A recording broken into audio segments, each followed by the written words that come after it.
Barasat court capital punishment.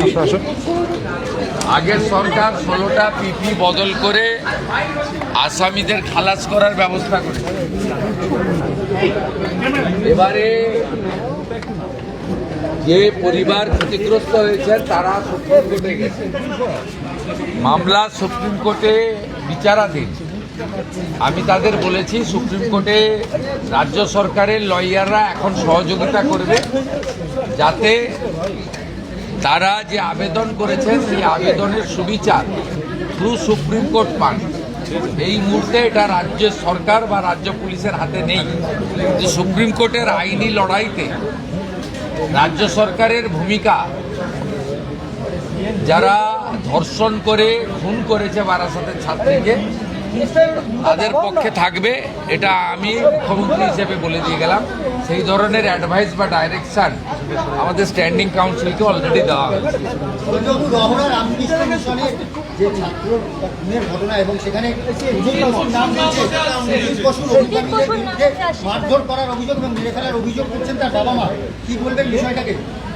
দেখুন, আমি যা বলবো সেটা তো এখানে কার্যে পরিণত হবে, অ্যাকশনে পরিণত হবে।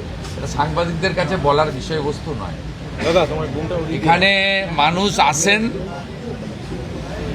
তারা অনেক প্রত্যাশা নিয়ে আসেন। আমি আপনাদেরকে শুধু বলতে পারি, আজকে আমি রাজ্য বিজেপির যারা জিএস, যারা সেক্রেটারি ছিলেন, তাদের কাছে এর আগে যে 5-6টা আমরা জনতার দরবার আমি করেছি, তার অ্যাকশন টেকেনও আমার অফিস ওনাদের হাতে তুলে দিয়ে গেছে।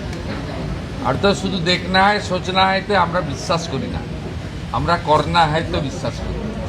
তো অ্যাকশন টেকেন রিপোর্টও আমরা দিয়ে দিয়েছি। মোরাললেস 80% অভিযোগের সমাধান পশ্চিমবঙ্গের বিজেপি সরকার করতে পারছে। আমি নিজেও এটা মনিটরিং করি। স্যার, 2021-এর ভোট পরবর্তী হিংসায় তৃণমূল দ্বারা আক্রান্ত একটি পরিবারও এসেছিল, তারাও আপনার কাছে গিয়েছেন, তারা বলছেন সাহায্য পেয়েছে। ওরা বিচার পাবে। 9 জন অভিযুক্ত, কাউকে ছাড়া হবে না। সিবিআই মামলা নেওয়ার মানে কোর্ট অর্ডারে তো সিবিআই নিয়েছে। সিবিআই ঢোকার আগে ওখানকার পুলিশ চার্জশিট দিয়ে মামলাটাকে নষ্ট করেছে। আমি পিটিশন নিয়েছি, এসপি রানাঘাটকে নির্দেশ চলে গেছে এই মামলা রিওপেন করতে, এবং পুলিশ তার আইন অনুযায়ী, ভারতীয় ন্যায়সঙ্গতা অনুযায়ী, বা যেহেতু 2021-এর ঘটনা, সেই ঘটনা অনুযায়ী তারা আইনের যে ধারা আছে সেই ধারায় ব্যবস্থা নেবে।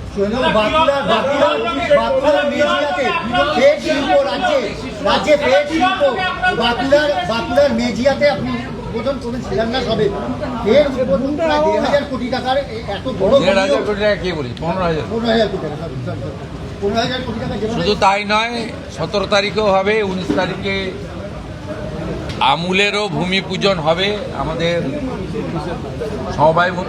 স্বরাষ্ট্র সমবায় মন্ত্রী করবেন ভারত সরকারের।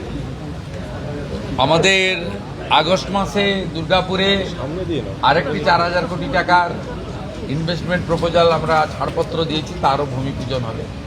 আমরা জনগণের কাছ থেকে কয়েকটা মাস সময় চেয়ে নিয়েছি, ইতিমধ্যে তার ফল আপনারা দেখতে পাচ্ছেন। এখানে অন্য অনেক ডেভেলপমেন্টের সাথে সাথে ইনভেস্টমেন্ট এবং এমপ্লয়মেন্ট দুটো কাজও একই সঙ্গে চলছে।